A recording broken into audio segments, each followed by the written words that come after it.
The restaurant in Brooklyn is wrapped in pink balloons and fairy lights, smelling like butter and sugar. Mia Carter smooths her custom plus-size dress and tries not to drop the tiny velvet ring box in her hand. Her phone is on a tripod, quietly streaming. Guys, she tells the camera, heart racing. Today is my engagement party, and we just hit 1 million followers. Thank you for eating with me through every mess and miracle. Comments flood in. You deserve the world, Mia. Make sure that man treats you right. She laughs. Relax. Jason is nice when he is not hungry. Except Jason Green is late. Her mom hovers by the dessert table. Should I call his mother? I already did. Mia lies. She says he left a while ago. People are watching now. Bloggers post stories with her blurred in the background. Text like waiting for the groom. Mia's chest tightens. She steps aside and calls again. He picks up on the third ring. Yeah? Jason, everyone is here. She whispers. The cameras are on. Where are you? Stop being dramatic. He says over bass-heavy music. I am on my way. He hangs up. Mia forces a smile and unmutes the stream. He had a ring emergency. She jokes. Emojis pour in. Her jaw aches from pretending. 15 minutes later, the doors swing open. Jason strolls in like he is late to brunch, not his own engagement. He is handsome, cocky, perfectly styled. His arm is around Lena White's waist. Lena is Mia's best friend. At least she was yesterday. Tonight she wears a tight white dress and a smirk. There he is. Someone calls. The crowd claps. Mia walks to meet them, ring box still in her hand. You scared me, she says. What happened? Jason looks at the box, then at her dress, then at Lena. His lip curls. Mia, we need to talk, he says loudly. The restaurant quiets. Her stream keeps rolling. Now? She whispers. Now, he says. What are we doing here? Mia blinks. We are getting engaged. We are celebrating our milestone. We are lying. Jason cuts in, raising his voice. He turns to the crowd. Let us be real for a second. Fear slides cold down her spine. Jason, please. He ignores her. Look at this, he says, sweeping a hand toward her body. I am supposed to marry this. Take this body to brand events? Put this next to me in every photo? A shocked murmur ripples through the room. Mia goes numb. You are good on camera. He continues. People like watching a big girl eat. It is relatable. But I am done being the guy next to the joke. Lena sighs dramatically. Mia, honestly, she says, plucking the ring box from Mia's shaking hand. You really thought this was romantic? All I ever did was make your content watchable. Those cute skinny hands sprinkling salt. That is me. Someone gasps. Phones rise higher, recording. You told me to propose. Mia whispers. You both did. We told you to film it. Lena corrects. Big difference. She taps her phone and the restaurant's big screen flickers to life. Suddenly a grainy video fills the wall. Mia in sweatpants, hair a mess, devouring a huge burger on her couch, stomach squished against her t-shirt. The angle is cruel. Laughter bursts from a few tables. Stop it. Mia chokes. Turn it off. More shots appear. Mia in a donut line. Mia bending to tie her shoe. Mia from behind on the subway. Always zoomed in, always worst angles. Where did you get these? She demands. Lena smiles. Internet is forever, babe. Jason slips an arm back around Lena. I am done, he announces. We are not getting engaged. I am upgrading my life. This. He kisses Lena's temple. Is my girlfriend now. She fits my brand. Her mother cries out. Her Livestream chat explodes in real time, a blur of outrage and slurs. The pink balloons suddenly look cheap. The cupcakes Mia stayed up 3 nights baking sit untouched. She cannot breathe. She turns to run and slams into someone. Easy. A low voice says. Mia staggers back.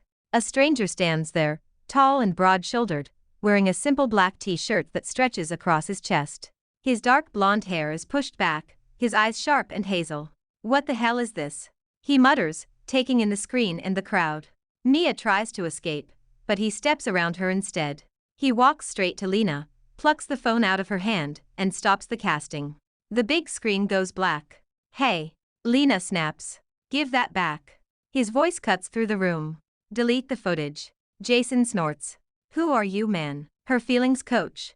The stranger pulls a card from his pocket and slaps it on a nearby table. Eli Thorne, trainer at Blazing Glow Fitness. Also someone who has eyes. He looks at Jason. Humiliating a woman in public, broadcasting her without consent, hijacking her live stream. That is not edgy. It is abusive. Jason laughs. Relax. She is fat. We are allowed to talk about it. Eli's jaw tightens.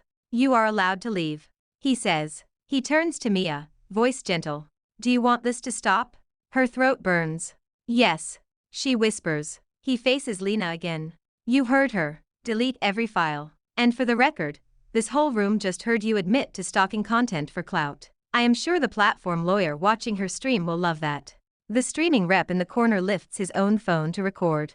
Lena hesitates, then deletes the videos in a flurry of angry taps. Jason curses when a manager steps in.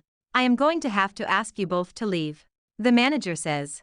Jason throws one last look at Mia, something sour in his eyes, then lets security escort him and Lena out. Silence follows them. The party is ruined. The balloons sag. The cupcakes are a joke. Her phone still shows the frozen final frame of her stream. Mia ends the live with shaking hands.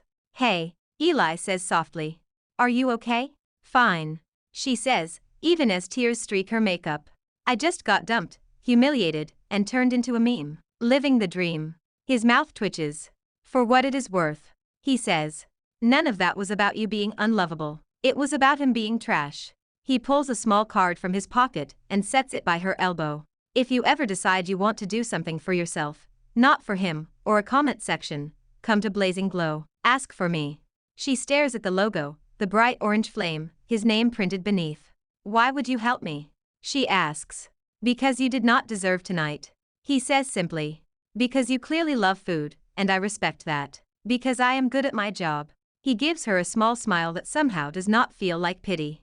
Think about it, Mia. When you are ready to turn this mess into a restart, come find me. He walks away, leaving the card beside the ring box.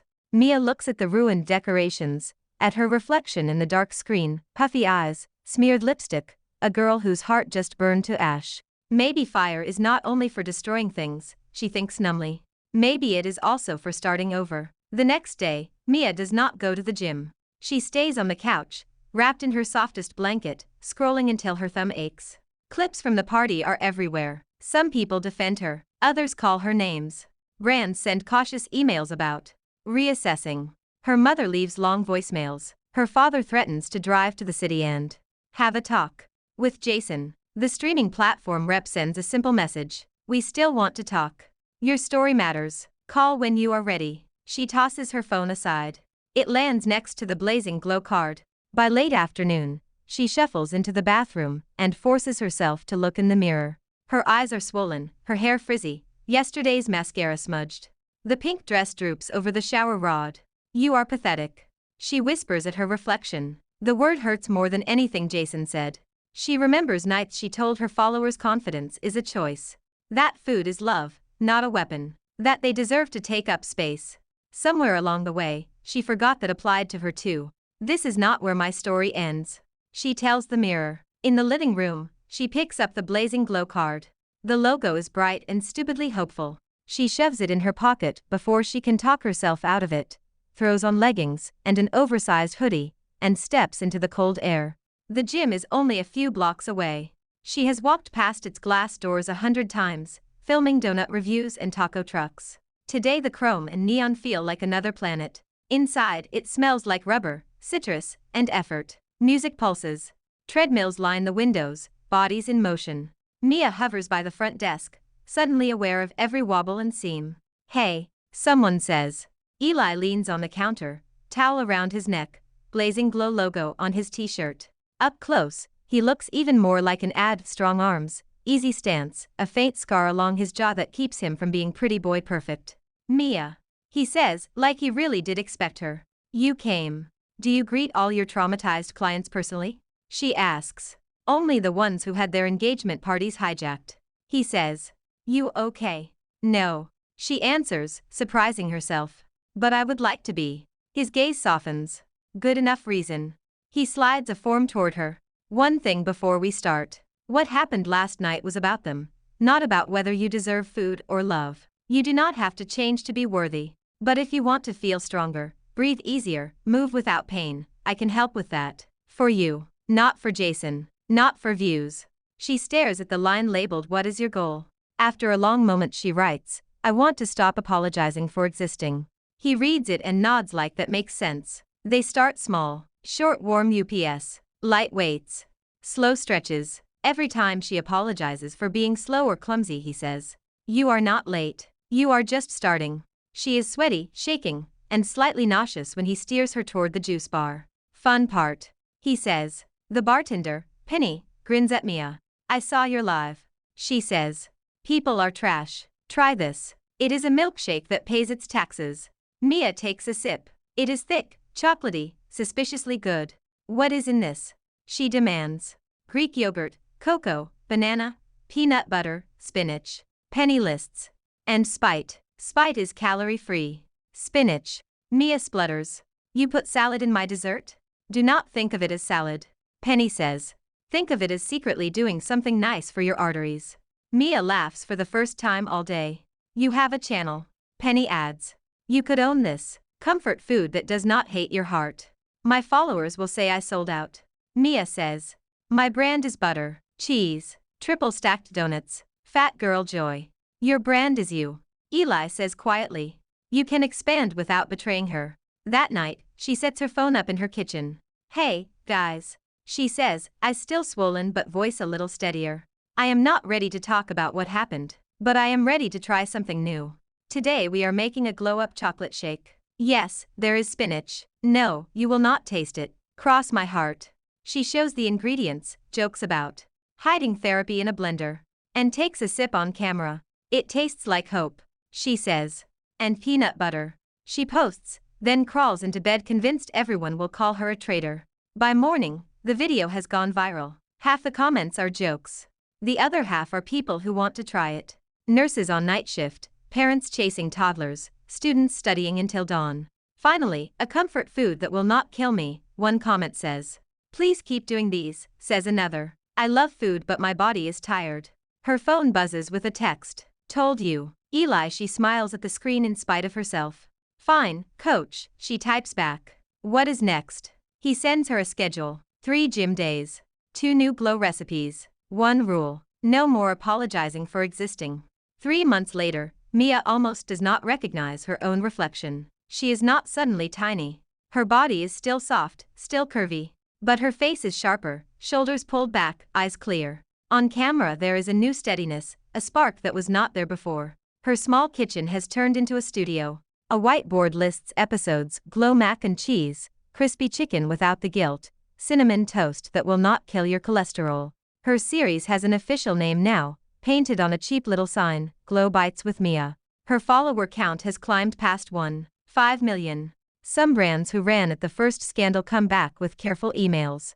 New ones show up with better deals. She says no more often than she ever thought she would. At the gym, Eli tracks her progress. The scale shows about 30 pounds down. Her mile time improves. She can carry groceries up the stairs without needing to sit down halfway. You are not a before and after photo. He reminds her whenever she gets obsessed with numbers. You are a person. One afternoon he joins her at the squat rack and says, how busy are you this weekend? Very, she says. My couch and I have a standing date. Break up with the couch. He says. You are speaking at the New York Food Fest. She stares. I am what? He shows her an email inviting her to host a live demo on the main stage. How did they even get me on their radar? She asks. He shrugs. Maybe someone sent them your channel 13 times. They spend evenings testing recipes in her kitchen. Flour dusts his t-shirts, cinnamon lingers in his hair. They settle on a menu: mini cheesecakes with oat crust, turkey sliders with yogurt sauce, glow lava mugs. You are a menace. He tells her when she makes him taste test version number 5 of the cheesecake. Shut up and take another bite. She says. Science demands it. On the day of the festival, the park is packed. Food trucks line the street, tents perfume the air with smoke and sugar. Mia stands backstage in a black jumpsuit and sneakers, mic taped to her cheek, heart pounding. You look incredible. Her friend Jasmine whispers. If Jason sees you, he might actually combust. Bonus. Mia mutters. The host's voice booms from the stage. Give it up for the queen of glow bites, Mia Carter. She steps into the sunlight. A sea of faces and raised phones stares back. Hi, she says, voice echoing. I am Mia, And I used to think my biggest achievement was eating an entire lasagna on camera without dying. Now I know the bar can be slightly higher. Laughter rolls through the crowd. She talks while she cooks. About comfort. About health. About learning to move without hating every second. She does not mention Jason by name, but everyone knows the story. The internet never forgets. As trays of mini cheesecakes are passed into the crowd, a voice she hoped never to hear again cuts through the noise. Mia. Her spine stiffens. Jason stands near the front, Lena at his side. He wears a festival badge. She wears a tight red dress and sunglasses, even though the sky is overcast. They look smaller somehow. Mia keeps her smile, cameras rolling. Perfect timing. She says lightly into the mic. Speaking of people who thought I would never be here, that is my ex. The crowd laughs, assuming she is joking. Jason does not. He pushes closer. You look amazing.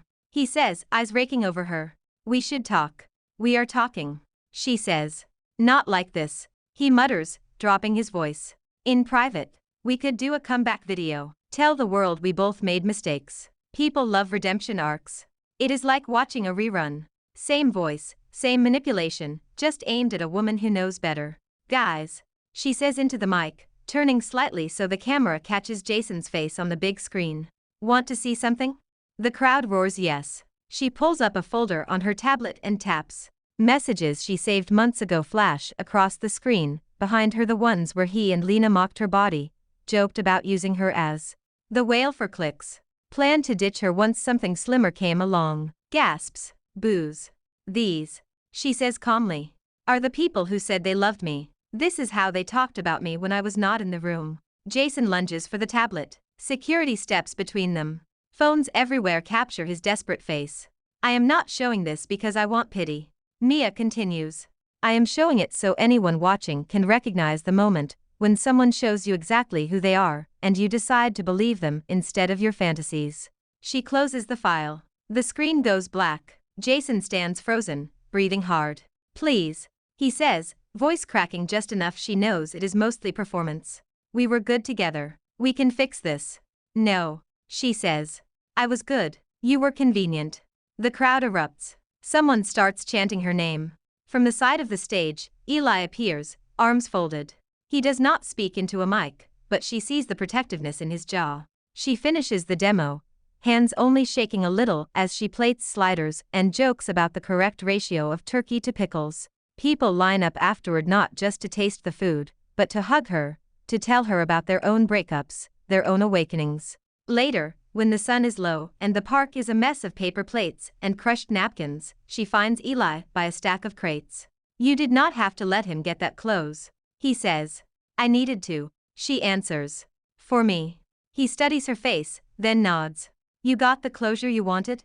No, she says. Then she smiles. Something better. I got perspective. He chuckles. I will put that on a t-shirt. Put my face on it too, she says. Might as well monetize the trauma. He laughs. Now you are thinking like a founder. The high from the festival lasts 2 days. Mia's follower count spikes. Brands send excited emails. A morning show invites her to cook live. Comment sections call her queen, icon, and unbothered goals. Then new comments start sliding in. Must be nice to have a rich trainer and fancy gym, someone writes. Some of us do not have that. There is no way she lost that much eating. Glow brownies.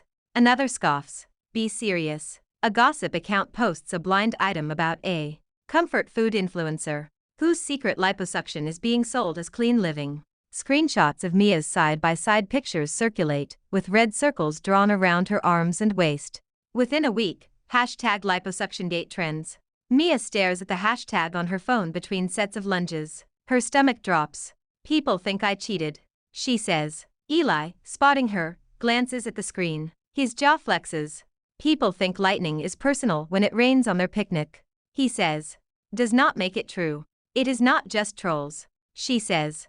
Some of my own followers are hurt. They think I lied about loving my body, and just used them until I could skinny my way into brand deals. He nods toward the bench. They sit. Why did you start this? He asks. Really? To breathe without my chest burning, she says. To walk upstairs without seeing stars. To stop feeling like I needed 3 naps a day. Did you get surgery? He asks. She glares. No. Then that is your truth. He says. You can show your process. You can show your receipts. Some people will still not believe you. That is about them, not you. That sounds like a great therapy poster. She mutters. Less helpful when sponsors are getting skittish. He thinks for a moment, then stands. Come with me. He drags her into a back office, props his phone on a stack of towels, and hits record. Hi, Internet. He says. I am Eli Thorne, founder of Blazing Glow Fitness and Mia's trainer. Since everyone suddenly has degrees in investigative surgery, let me tell you what I have actually seen the past 3 months. Mia groans. Do not do this. He keeps going. I have seen her at 6 in the morning, regretting every life choice that brought her to my treadmill. I have seen her curse burpees, negotiate for one less set, and then do the extra set anyway. I have watched her log meals, invent low-fat comfort food, and throw away 3 batches of brownies that did not meet her standards. He looks directly at the lens. If she found time to get secret liposuction in there, someone please introduce me to her surgeon, because my calendar management bow down. Mia snorts in spite of herself. He waves her forward. Your turn. She hesitates, then sits beside him. Hi, she says. I am Mia. If you have been here for a while, you know my channel has always been about food, about comfort, about surviving bad days with carbs. She takes a breath. In the last few months, I started changing some habits. She says. Not because a guy told me I would be lovable if I took up less space. Not because brands dangled deals. Because stairs made my lungs feel like they were on fire. Because my dad's blood pressure scared me. Because I want more years with the people I love. She spreads her hands. I did not get liposuction. She says. I did not starve. I still eat burgers. I just also eat vegetables on purpose now. If that makes you feel betrayed, I am honestly sorry you are hurting. But I will not apologize for trying to stay alive longer. Eli taps his lanyard then, flipping it to show the tiny word at the bottom, founder. By the way, he adds. I am not just a trainer. I started this place, which means my reputation is also on the line. So here is what we are going to do. We are sending Mia's recipes to an independent lab. We are publishing the results. No secret additives. No mystery powder. Just boring, sustainable choices. He ends the recording. You could have told me you own the place. She says. Would you have come in if I had? He asks. She thinks about it. Maybe not. She admits. Exactly. He says. Title does not make the deadlifts lighter. They post the video. It explodes. Some people mock him for being whipped. Others appreciate that someone with power is saying something other than eat less, move more, good luck. Then an anonymous account leaks. Lab reports. Claiming Mia's recipes are full of illegal ingredients. The reports look official at a glance. Brands panic. To cancel upcoming collabs. Mia sits in Eli's office, shaking, fake documents in hand. If this sticks, I am done. She whispers. Nobody will trust anything I make again. He scans the pages. These are sloppy. He says. Wrong logo, wrong formatting. The internet loves fake paperwork, remember. We have actual lawyers. And we have an actual lab. He sends the files to his team with a few quick taps. We are going to test your recipes properly. He tells her. Then we are going to walk through the real results on camera, slowly, with big fonts. She films every step, measuring ingredients, labeling containers, shipping them off. She jokes about needing a PhD just to prove she is not poisoning people. When the real reports come back, she goes live. Okay, she says, papers in hand. Class is in session. These are the fake reports. These are the real ones. Guess which ones have the right spelling. She highlights the lines that matter. No banned substances. Macros matching her claims. Whoever faked the scary ones wanted you afraid. She says. Afraid to cook. Afraid to trust your own body. Afraid to believe anyone could change without cheating. I refuse to build my life around that fear. Eli leans into frame. Also, he adds. To whomever did the forgery, our lawyers would like a word. Hope the clout was worth it. The tide turns again. Articles pop up about harassment of plus-size creators. Other influencers share her stream, calling out the obsession with catching women lying about their bodies. Through it all, Mia keeps showing up. Some days her voice shakes. Some days she laughs. Always, she cooks. One night, after a long live stream, she walks Eli to the elevator in her building. The hallway smells like takeout and bleach. Thank you, she says quietly, for putting your business on the line for me. He leans against the wall, hands in his pockets. It was not just for you, he says. This industry needs better examples. Might as well start with us. You could have stayed neutral, she says. Been the smart CEO. I tried that, he says. It was boring. The elevator dings. He steps in, then looks at her, something unguarded in his eyes. Get some sleep, Carter, he says. Tomorrow we lift heavy. Good night, Thorne, she says. The doors close. Her reflection stares back in the polished metal, still soft, still strong, still here. By fall, Mia's life feels like someone hit fast forward. Her jackets hang looser. Her lungs do not burn on cold mornings. Glow Bites has turned into a brand with meal plans, classes, and a collab program with Blazing Glow. People recognize her on the street, asking for photos and recipe tips. A magazine calls her the internet's big sister of Glow UPS. She laughs and sends the clipping to her actual big sister, who replies with a selfie holding a mixing bowl. Jason and Lena fade into the background. His apology videos flop. Her attempts at educational content about internalized fat phobia read hollow. Their follower counts sink. Mia rarely thinks about them. Until one rainy night, leaving a meeting at Blazing Glow headquarters, she spots a familiar figure leaning against the building. Jason. He looks smaller too, still handsome, but rumpled, tired, eyes shadowed. Mia, he says, pushing off the wall as she approaches. I have been waiting. We need to talk. Every cell in her body says turn around. She stops anyway, because she is tired of running from ghosts. What do you want? She asks. To apologize. He says. For real. You already did. She says. 3 times. On camera. With sad piano. He winces. Those were for the audience. This is for you. He steps closer, rain glistening on his jacket. I messed up. He says. I was cruel. I thought I could be the funny one, the hot one, the one brands wanted. You were supposed to stay in your lane, quiet, grateful, cooking. He laughs bitterly. Turns out, you were the whole engine. She says nothing. I miss your parents. He adds. Your mom's casseroles. Your dad's terrible jokes. I miss the way you made everything feel like home. You miss being treated like family without acting like it. She corrects. You miss the benefits, not the responsibilities. I miss you. He insists. We were good together, Mia. We could be good again. Not romantically. He adds quickly.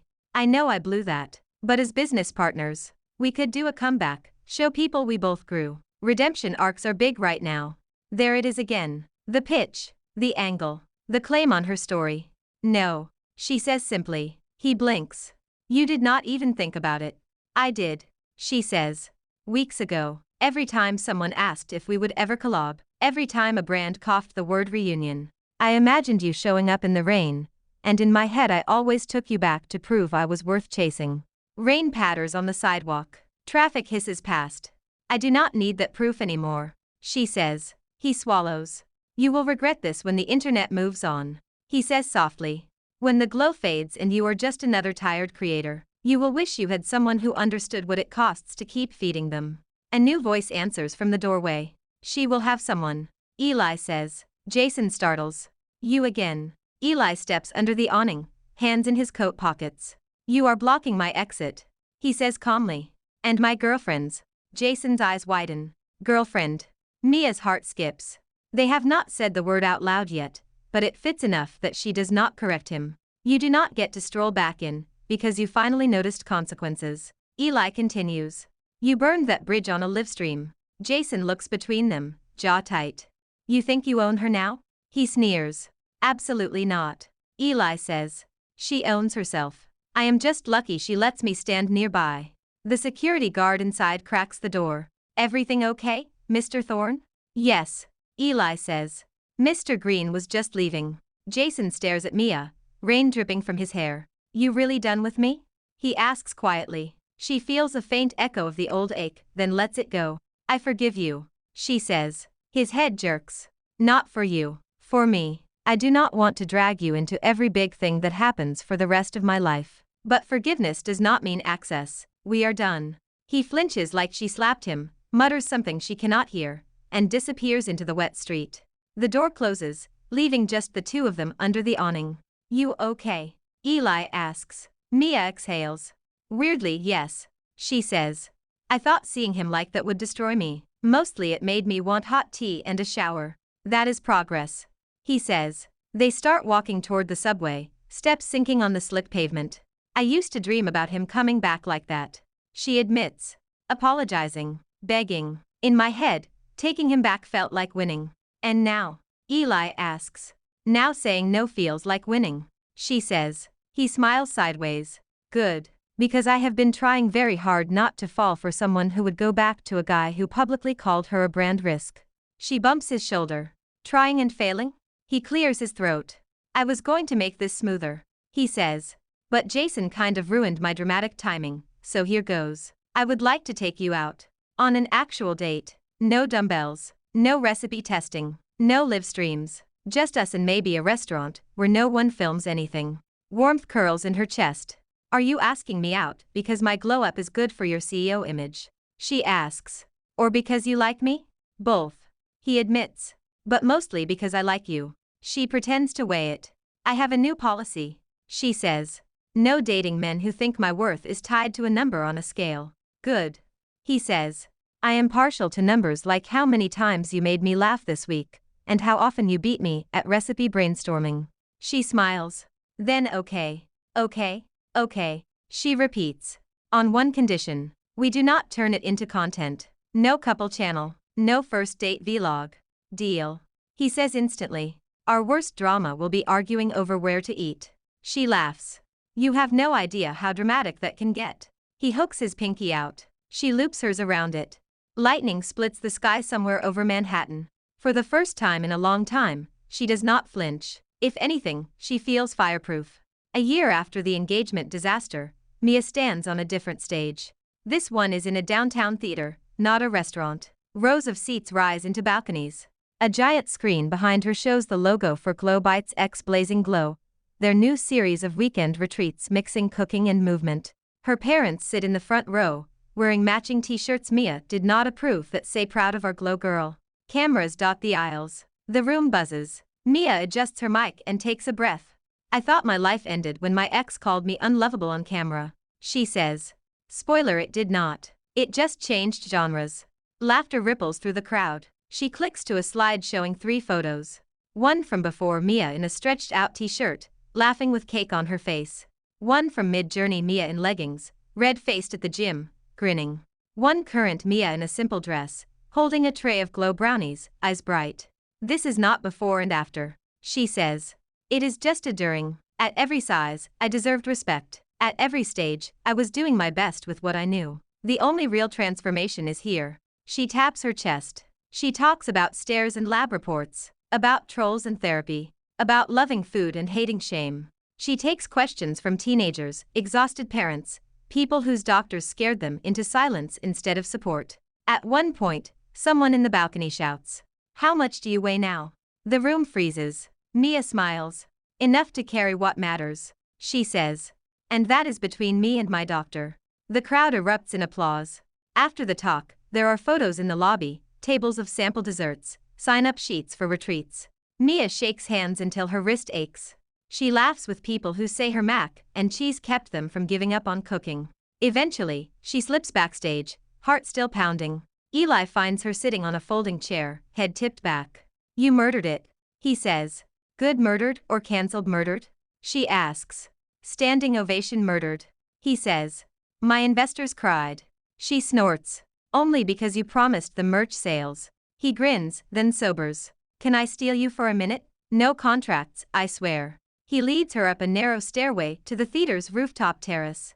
When she pushes open the door, she stops short. Fairy lights loop along the railing. A small speaker plays her old editing playlist. Tables hold trays of her favorite Glow desserts. In the middle, a simple white box sits alone. You did this? She asks. Could not exactly do a restaurant.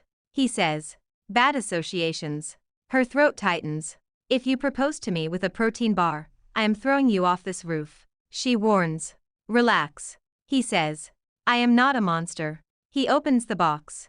Inside is a ring with a warm golden stone, a citron that looks like a tiny piece of caramelized sugar.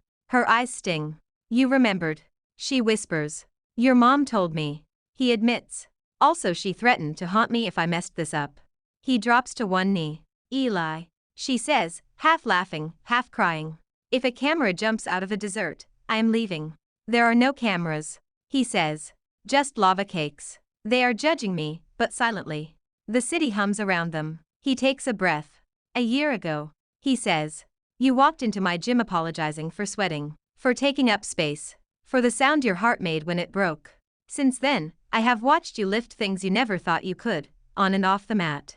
I have watched you feed millions of strangers, and still show up for the people who knew you before any of this. He looks up at her, eyes steady. I do not care what size jeans you buy, he says. I care that you are here, that you laugh at your own bad puns, that you taste test in silence, and then look at me like you just solved world peace with cinnamon. I care about being the guy who reminds you to rest and brings snacks when you forget to eat. He holds up the ring. Mia Carter, he says softly. Will you marry me? Not because it looks good in a thumbnail, not because it is a neat end to a redemption story, but because you know you are already enough, and you want me around anyway? Tears spill down her face. She laughs, bright and real. Yes, she says. Obviously yes. You had me at spinach in dessert. He slips the ring on her finger. It fits like it was waiting. She hauls him up and kisses him. The city lights blur. The fairy lights flicker. Somewhere below, a car honks, annoyed and ordinary. When they pull back, she looks at the ring, turning her hand so it catches the light. Do you ever worry this could all vanish? She asks quietly.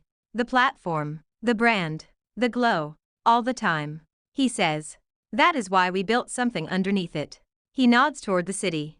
Even if every account vanished tomorrow, you would still know how to cook comfort into a bowl. You would still know how to move in ways that feel like respect. You would still know how to say no to people who only love what you give them. He squeezes her hand. No algorithm can cancel that.